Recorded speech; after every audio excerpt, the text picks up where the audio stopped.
Hey, Brandon Mileski, Pat Micheletti, another episode of MINI BTP. We're continuing our vision for the division series, and we've been going up from the bottom to the top of the Central Division based off of last year's standings, Pat, and we've reached the Minnesota Wild, who finished third in the Central Division. We all know what happened in the playoffs last season. But Pat, not a lot happening this offseason. I think the salary cap issues are well documented, but it's been more of an offseason of players not returning as opposed to players coming in. Correct. And, I think, Brandon, we could go all season long and talk about, that excuse or however you want to phrase it as, oh, well, just wait. I don't think the organization looks at it like that, where, 2 years down the road, we'll have all this money, blah, blah, blah. They don't think like that. And I don't think we should use that crutch for that either. They made that decision, which agree with it or not, I happen to agree that it was the right move for the organization. Are they, realistically, when we look at it, we need to say, is this team ready to win a Stanley Cup now? I don't think they are. But I don't think we should use that excuse either that, because because of the buyouts, this is why they're not ready. They don't look at it like that. They look at it like, hey, we're going to give ourselves every chance to win with what we have. We think this is the direction that we're going. Yes, we're short money, but they're not gonna talk about that, right? And so nor I don't think we should either going into it.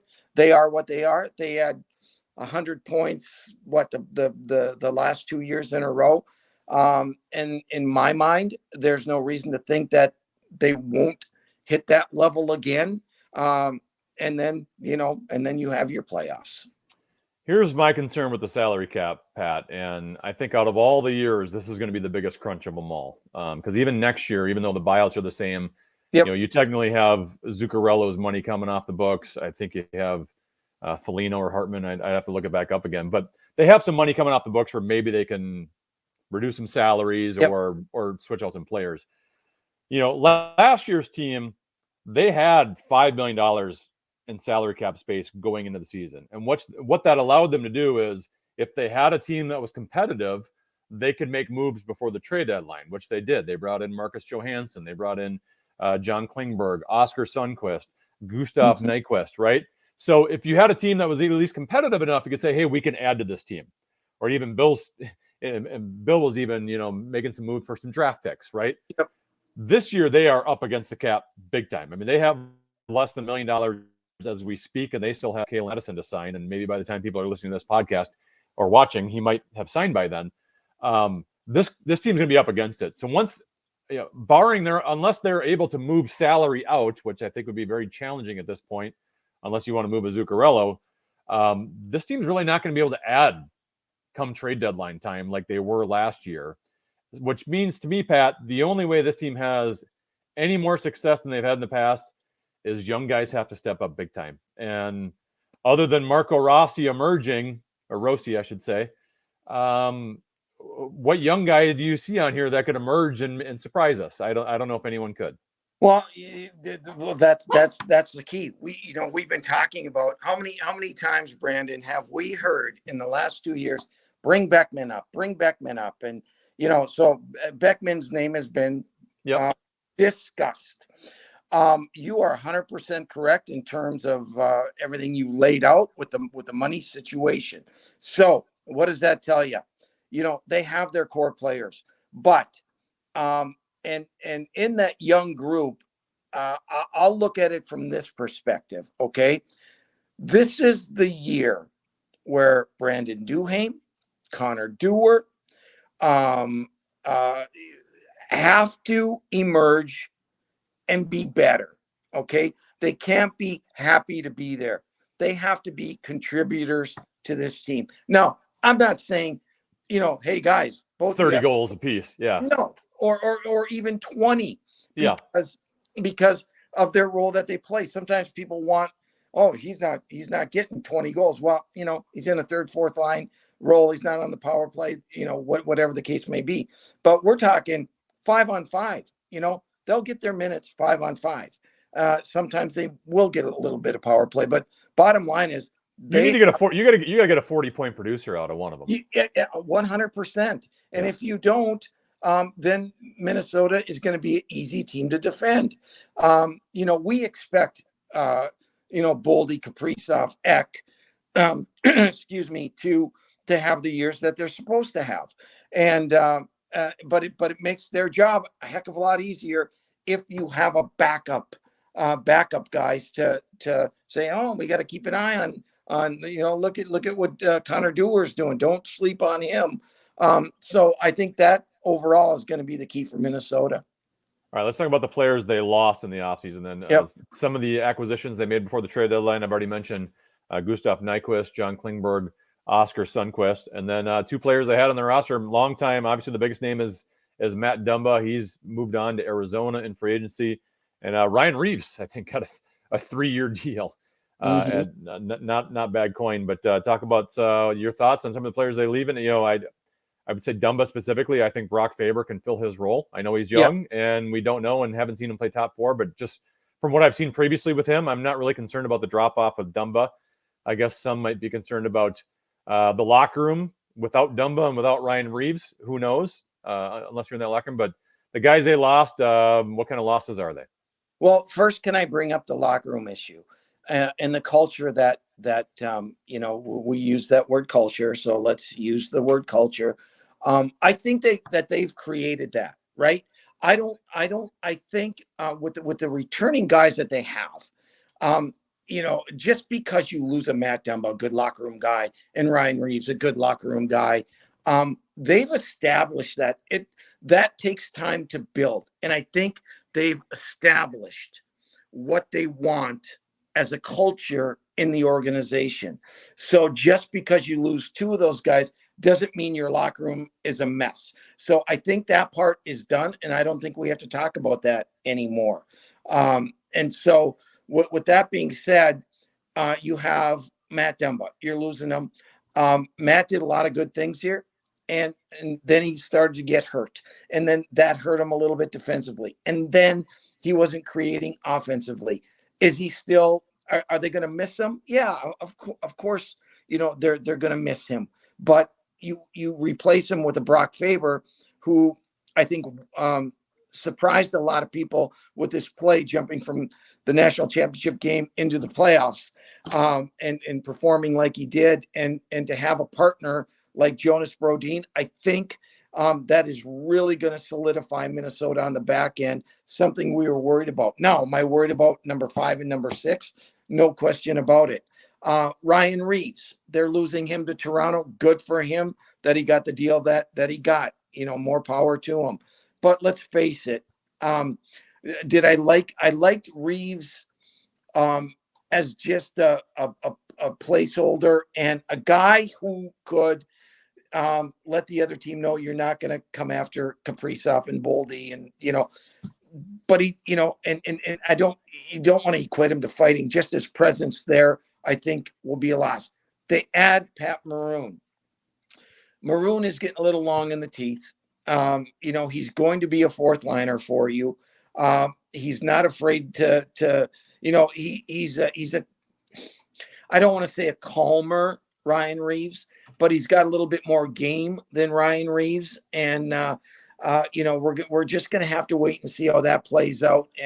But because we got Pat Maroon does not mean, oh boy, this team is markedly improved. We're going to have to wait and see how that plays out. I should also mention that Sam Steele not tendered quality, so he moved on. And technically Mason Shaw not on the roster anymore after that severe injury, though. When he does come back healthy, I think it's possible he could end up on the Wild. I really liked his game as a 4th liner last year. They also signed Vinny Lettieri, who you are very familiar with, and a guy I'm not very familiar with, Jujar Kara, who they just signed within the last week. Yeah, Kara, I think, is a guy that is just going to be a placement holder, insurance. and if something happens, he's played a little bit. I really, really, really like Letary. And I think that he's good enough to be on this team. I don't know if he'll make the team out of camp just based on financially and the players that they have, and the opportunity that they're going to give Rossi. So, but I think you will see him at some point during the season, because he's not afraid. He can score goals. He's good defensively, and he can really, really skate. So I like Vinny a lot, and I hope they give him a chance. All right, let's talk about Marco Rossi, because I think if this team is going to improve in any way, shape, or form, I think kind of it's on his shoulders. Unfortunately, I'm putting all that pressure on him. But if you're finding a way for them to improve, it would be his development. I was just reading The Athletic yesterday, and Michael Russo had a nugget on Rossi that basically, like, one of the players had told Russo that Rossi has gained 15 pounds this offseason, which, he was a guy, Pat, that he couldn't go to a lot of the tough areas, a lot like the corners out front, and would get pushed around and knocked off pucks pretty easily. If he gained 15 pounds, if that is an accurate assessment, that would be huge for him, because he needs to be able to play in those areas. Not sure what that would do for his quickness, because I think he could use a little bit of first step quickness as well. And, I guess maybe if that muscle is leg muscle, maybe he's improved in that area as well. But it's a guy that clearly he stayed in Minnesota instead of going home to Austria. Russo even had the note that he missed his sister's wedding back in Austria this summer because he wanted to stay here, which that's going a little bit too far for me. I would have gone to the wedding. But but I think he knows this is kind of, I don't want to say make or break year, but this is a huge year for Marco Rossi. Well, it is. And it's a huge year for the organization too, because you do not want to miss on a first rounder. We've seen that happen here with this organization. Oh, yeah. Don't need to bring up names, but this is the time. And yes, some guys take longer, to get acclimated and used to playing in the league. And he's one of those guys. If this organization is going to take a step, he's got to be. You're talking a top 9 guy, right? And if he doesn't perform, it's gonna set the organization back a little bit. And I think we're all, he's a great kid. You and I have talked to him, a couple times, and it's just, you hope that now is the time for him to accelerate his progress and be a mainstay with this team. All right, last question before I ask you the season prediction question. Kirill Kaprizov, can he get better? And what areas of his game could he get better at? Where like, is he at kind of his peak? I mean, he's already a superstar in the league. Like, has he maxed out, or is there still an area of his game where you go, man, he could get better in this area? Well, I think he can get better. I really do. I think if there's one area I'd like to see him get a little better at, is that he is a go guy, right? And I think there are times in the game where he can slow it down a little bit and not make that first initial play. I just think there, because he's so strong on his skates, you're not going to take the puck off it. And I'd like to see that a little bit more out of him. I think he can get better. He's a top 5 player in the league, in my opinion. And the thing is, he wants to get better. And when you have that mindset, I still think there's more to come from him. I think he could get him better line mates, then that's how his production would increase. Well, yeah, easier said than done, but yep. I was being kind. You were being very kind. Yeah. All right, thanks, Pat. We'll talk to you next week. Thanks, Brandon. Take care. All right. Oh, no. Before you go, I got to ask you your prediction. I realized I screwed up with the Jets last.